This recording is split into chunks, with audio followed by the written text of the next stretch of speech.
Bismillahirrahmanirrahim. Assalamualaikum warahmatullahi wabarakatuh. Pada hari ini kita akan masuk topik pertama, pengenalan kepada syariah Islam bagi khusus IMU 451 Fiqh Muamalat. Kandungan topik ini ada tiga yang besarnya. Yang pertamanya definisi syariah.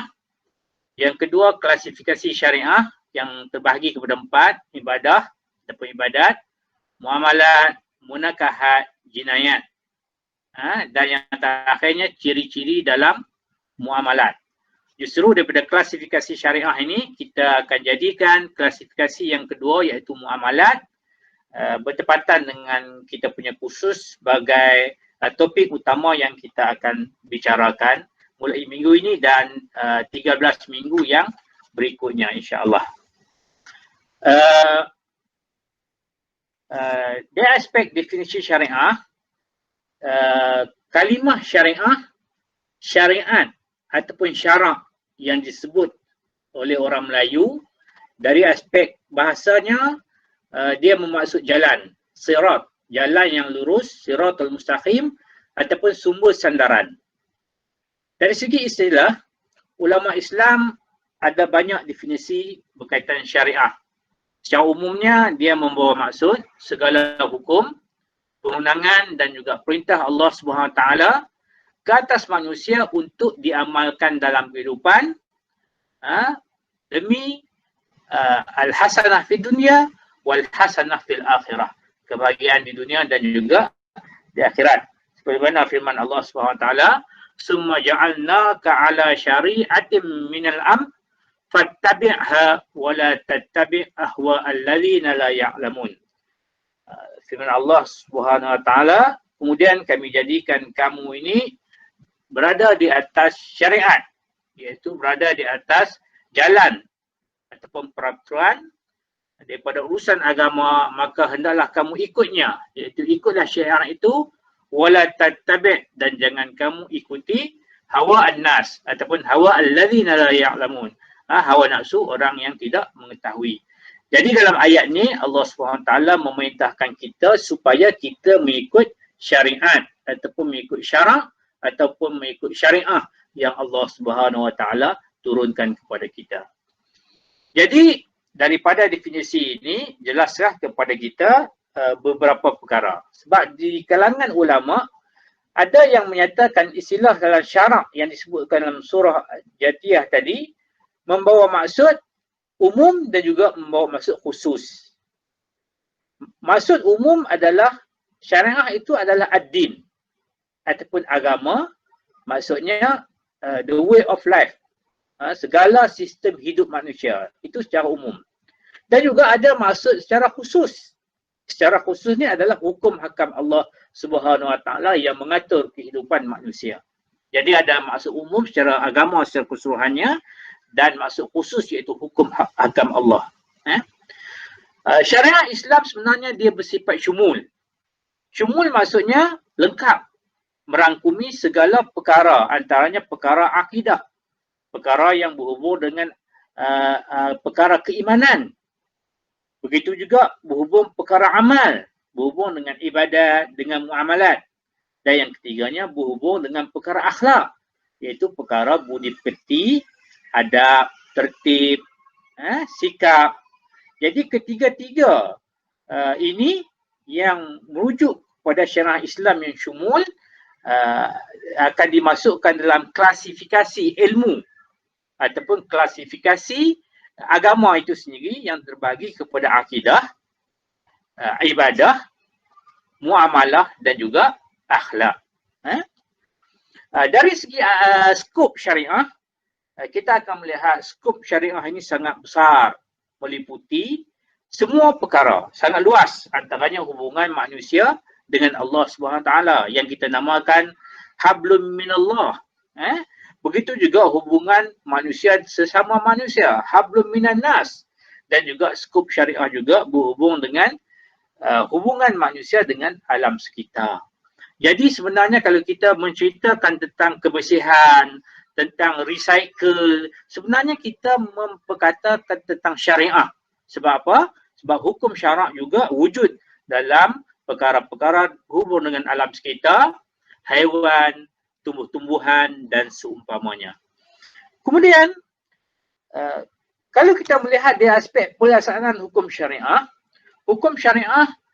dia tertakluk kepada pelaksanaannya oleh individu, juga oleh berjemaah dan juga oleh kerajaan.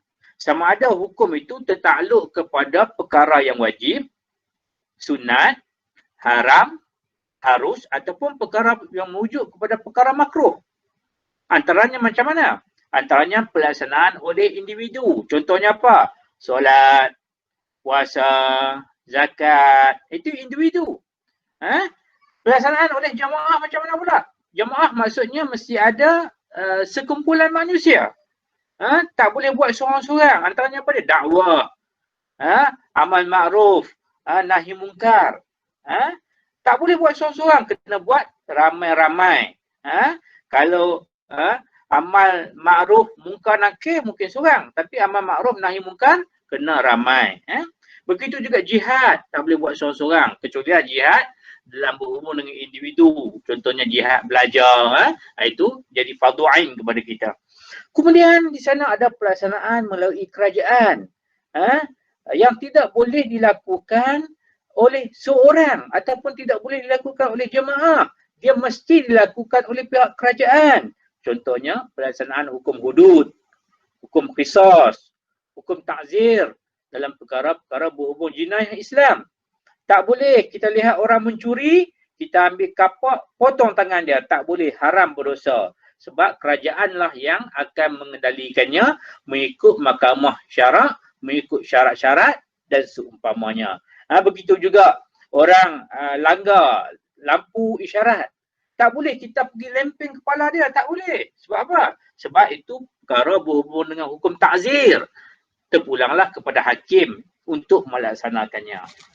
Kemudian, bila kita sebut tentang syariah, dia ada sumber-sumber syariah. Sumber syariah ni ada dua. Satu yang disepakati dan satu lagi yang tidak disepakati. Yang disepakati maksudnya disepakati oleh ulama Ahlussunnah wal Jamaah dan semua mazhab. Ada 4, iaitu Al-Quran, hadis, qiyas dan juga ijma'.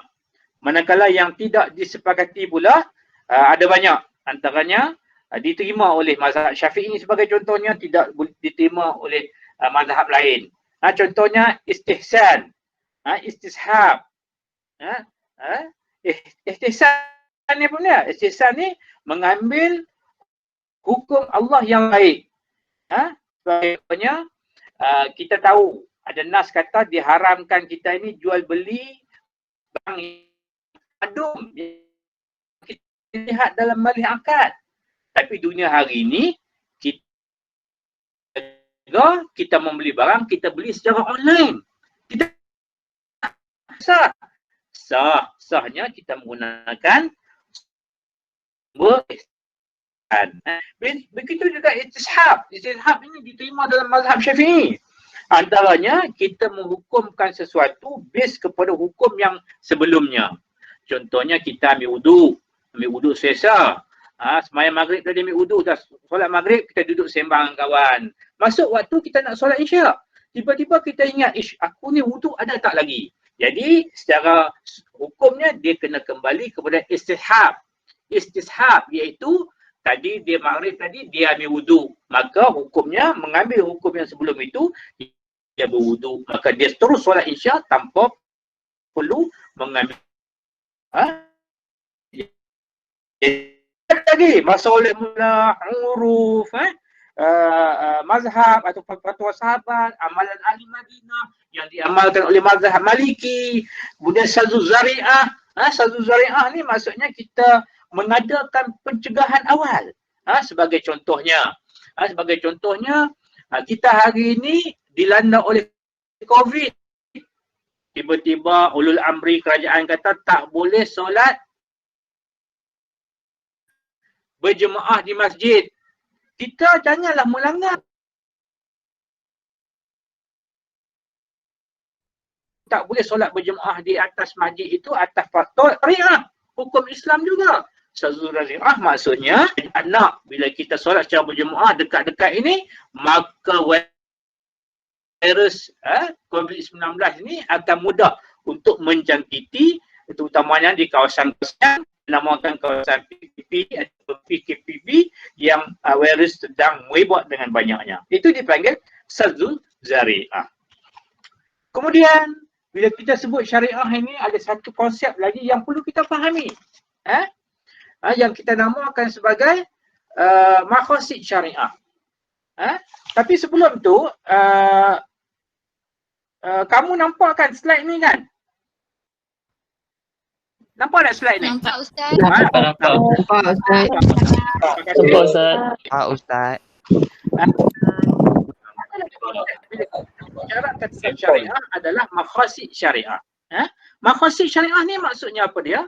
Maqasid maksudnya objektif ataupun matlamat, iaitu objektif ataupun matlamat yang ingin dicapai dalam sesuatu hukum syarak. Sebab di antara keistimewaan dan juga rahsia syariat Allah Subhanahu Wa Taala, dia ini ada maqasid dia, dia ada tujuan dia, dia ada objektif dia, dia ada idealisme dia. Di mana idealisme ataupun rahsia yang ini dia bertitik tolak daripada dua konsep utama yang dipanggil jalbul maslahah wa dar'ul mafsadah, iaitu kita menarik kebaikan, menghasilkan kebaikan dan kita menolak keburukan. Justru maqasid syariah ini menurut pandangan ulama terbagi kepada dua. Satu dipanggil maqasid ammah, iaitu objektif secara umum, dan yang keduanya objektif khassah, objektif secara khusus. Apa contohnya? Contoh objektif umum adalah kita mencari sesuatu kebaikan ataupun menolak sesuatu keburukan, terutama di dalam kita nak menjadi Islam ni umat yang hebat, umat yang kuat, umat yang terhebat, maka itu adalah objektif umum. Namun di sana setiap bidang-bidang kita punya pengajian kita ini, sama ada dalam bidang akidah, dalam bidang fiqh, dalam muamalat, munakahat, dalam ekonomi, semuanya ada objektif khusus. Sebagai contohnya, kita ada hukum berkaitan hutang. Dalam hutang itu kita kena ada jaminan. Al-Quran sebut apa? Faktubuh. Kita kena tulis. Jadi jaminan hutang ini dengan adanya cagaran harta adalah satu maqasid untuk kita menjamin hutang itu dibayar pada waktunya. Begitu juga dalam persoalan yang lain. Dan bila kita bicarakan tentang maqasid syariah ini, ulama seringkali membagikan syariah ini kepada beberapa bahagian. Antara Imam Syatibi, antaranya Imam Ghazali, membagikan syariah ini kepada tiga yang besar. Tapi selalu kita lihat, kalau dalam pengajian di sekolah ataupun universiti, biasanya bila disebut maqasid syariah ini, dia tertumpu kepada 5 perkara. Antaranya apa dia? Hifzuddin, hifdun nafs, hifdul aql, hifdul nasab dan hifdul mal. Tapi sebenarnya kelima-lima itu dia sebenarnya di bawah maqasid yang pertama, iaitu ad-dururiyat. Dururiyat ni maksudnya keperluan asas. Keperluan asas. Contohnya yang pertama, menjaga dan memelihara agama, hifzuddin. Maka Allah SWT menurunkan Islam yang satu-satunya ajaran yang diterima olehnya. Justru di sana ada hukum hakam berkaitan kufur, syirik, munafik, fasik, murtad, khurafat. Semuanya apa dia? Sebab nak menjaga agama. Kalau kita ikut Ayah Pin sebagai contohnya, di sana ada hukum hakam berkaitan ajaran-ajaran sesat yang tidak boleh kita ikut. Begitu juga dalam Islam ada kewajipan jihad, ada kewajipan dakwah. Sebab apa? Sebab sebab itu dalam Islam ada dakwah. Kalau tidak ada dakwah, maka umat Islam akan berkurang. Agama Islam akan terancam. Begitu juga ada hukum riddah, hukum murtad. Salah satu hukum hudud mengikut sebilangan kata-kata ulama. Maka hifzuddin di sini, hukum murtad di sini adalah untuk menjaga agama supaya manusia tidak memperkotak-katikkan agama. Masuk Islam hari ini, esok keluar. Seolah-olah Islam ni macam pakai baju. Tak boleh. Itu hifzuddin. Satu. Kemudian menjaga dan melihara nyawa. Hifzun nafs. Nyawa. Sebab apa? Sebab Islam ni dia nak jiwa itu, nyawa itu perlu dijaga dengan baik. Satu kematian bergerak arasy Allah Subhanahu Wa Taala. Sebab itulah Islam dia mengajak kita supaya menjaga diri kita. Kita hari-hari kena senaman. Senaman. Kena banyak jogging, banyak bersukan, makan minum makanan yang baik, banyak minum air, pakaian menutup aurat, anggota badan kena bersih. Sebab apa? Nak jaga nyawa, nak jaga tubuh badan.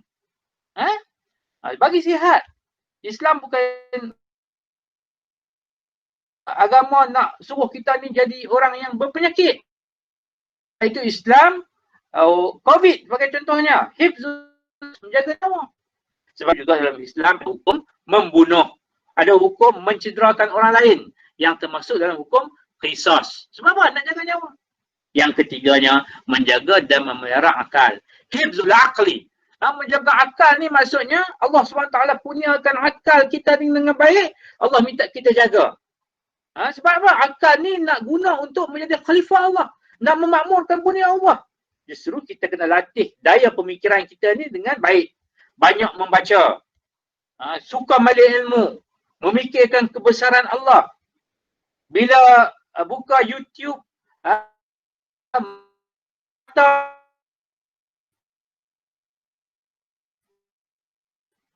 kajian kita.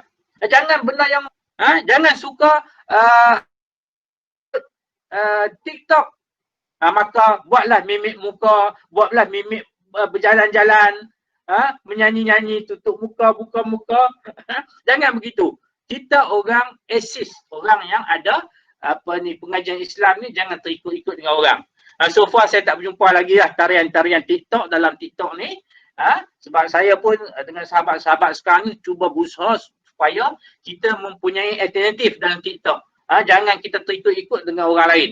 Kita ada jati diri kita dan jati diri kita berlandaskan Islam. Itu menjaga akal. Begitu juga dalam hukum Islam ada hukum minum arak 40 kali sebatan sebagai contohnya. Tak boleh ambil dadah, tak boleh ambil air ketum, tak boleh makan pil eksesif. Itu adalah benda yang memabukkan, yang merosakkan akal fikiran. Justru Islam mengharamkan benda-benda begitu. Yang keempatnya, menjaga dan juga memelihara maruah keturunan yang kita namakan sebagai hizbun nasab. Dalam Islam kita ni ada maruah. Kena jaga maruah. Kena jaga keturunan kita. Sebab itu Islam ni nak supaya DNA kita ni DNA orang yang baik, keturunan yang baik, DNA bukan ahli maksiat dan seumpamanya. Sebab itu Islam mewajibkan dan juga sunat kepada kita untuk kita nikah. Ikut keadaan tertentu. Sebab apa? Sebab akad nikah itu dia boleh melahirkan anak yang bukan anak luar nikah. Yang boleh mengacam keturunan, nasab. Sebab anak luar nikah ni dari aspek pusaka, dari aspek wali kahwin, dia ada kaitan semua. Islam hebat. Sebab itu Islam melarang kita ni melakukan benda-benda maksiat. Contohnya persetubuhan haram, zina. Bukan setakat zina. Hampir kepada zina juga tidak dibenarkan. Contohnya couple, berdua-duaan. Bukan contohnya, naik motor lelaki perempuan. Semuanya tidak dibenarkan atas faktor mukhaddimah kepada zina. Begitu juga iaitu mereka yang menyokong gerakan lesbian, biseksual, gay dan juga transseksual, LGBT. Satu benda yang diharamkan dalam Islam. Sebab itu dalam Islam ada hukum zina, ada hukum khazaf, diserbat 80 kali rotan. Semuanya ini untuk menjaga dan melihara maruah keturunan. Dan yang terakhirnya menjaga dan juga memelihara harta. Hifzul mal. Hifzul mal ni maksudnya kita, Allah SWT ni bagi kita harta. Dan harta ini sebenarnya hak milik Allah. Kita akan belajar dalam topik yang kedua dan ketiga nanti. Harta ni adalah hak milik Allah. Kita hanyalah orang yang diminta untuk menjaga amanah. Untuk menguruskan harta itu. Justru kita perlu urus secara hak menurut Islam. Justru kita tidak boleh mengambil, memperoleh, mengguna ataupun menyebarkan harta itu dengan cara yang tidak Islam. Contohnya kita memperoleh harta dengan terlibat dengan riba, dengan judi, rasuah, penipuan dan seumpamanya. Itu semuanya tidak dibenarkan. Sebab apa? Hifzul mal. Begitu juga kita tidak tidak dibenarkan untuk ambil hak orang lain secara mencuri, sarakah ataupun hirabah, merompak. Sebab semuanya ada dalam hukum Islam, hukum-hukumnya. Tetapi di sana kita digalakkan untuk melakukan amalan-amalan infak terhadap harta kita. Contohnya apa dia? Banyak bersedekah, wajib membayar zakat, sunat untuk berwakaf, hibah dan seumpamanya. Ini semuanya untuk menjaga dan memelihara harta. Jadi itu bahagian yang pertama berkaitan keperluan daruriyat, iaitu keperluan asas. Di sana ada keperluan biasa yang dipanggil hajiat. Apa maksud hajiat? Hajiat ni maksudnya suatu keperluan untuk kita memudahkan kehidupan. Kalau daruriyat tadi, dia keperluan asas. Kalau tak ada, dia boleh merosakkan kita, boleh menyusahkan kita. Tapi maksudnya daruriyat ni benda yang penting. Kalau tidak ada, maka rosaklah kehidupan. Tapi hajiat ni dia hanya keperluan biasa untuk memudahkan saja. Kalau tidak ada, dia mungkin susah sikit. Tapi tidaklah boleh sampai ke tahap merosakkan kehidupan. Itu hajiat. Kemudian yang ketiganya tahsiniat. Tahsiniat ni maksudnya keperluan untuk kita ini bersenang-senangan. Rasa mewah sikit, rasa selesa sikit, rasa cantik sikit. Ini kehidupan benda ni kalau tidak ada pun dia tidaklah boleh merosakkan kehidupan manusia dan juga tidak boleh menyusahkan manusia. Ini dipanggil tahsiniat. Ketiga-tiga ni kalau kita nak buat perumpamaan seperti mana satu tubuh jasad kita ni. Daruriyat apa dia? Daruriyat ni mungkin kepala. Tak ada kepala apa jadi? Mati. Rosak. Hajiat macam mana? Hajiat ni mungkin tangan. Tangan tak ada, hidup lagi tak? Hidup. Tapi susahlah. Nak makan susah. Nak type WhatsApp susah. Nak tampar kawan pun susah. Sebagai contohnya. Hajiat. Tapi di sana tahsiniat. Tahsiniat ni macam tubuh kita ni, orang lelaki ada bulu dada sebagai contohnya. Bulu dada ni mancur lah orang kata kan. Itu tahsiniat. Keperluan untuk bermewah-mewah saja. Orang perempuan ada subang, ada cincin, ada gelang. Itu semuanya perkara-perkara dipanggil apa? Tahsiniat saja. Ataupun orang perempuan ni dipanggil apa? Dia ada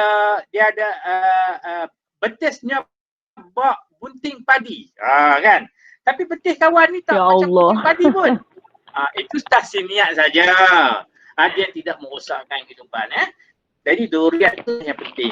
Jadi Syekh Abdullah Ulwan bila dia membicarakan nak membezakan antara daruriyat, hajiat dan tahsiniat, dia sebut apa? Dia sebut daruriyat ini adalah semua perkara yang tertegak kehidupan atasnya.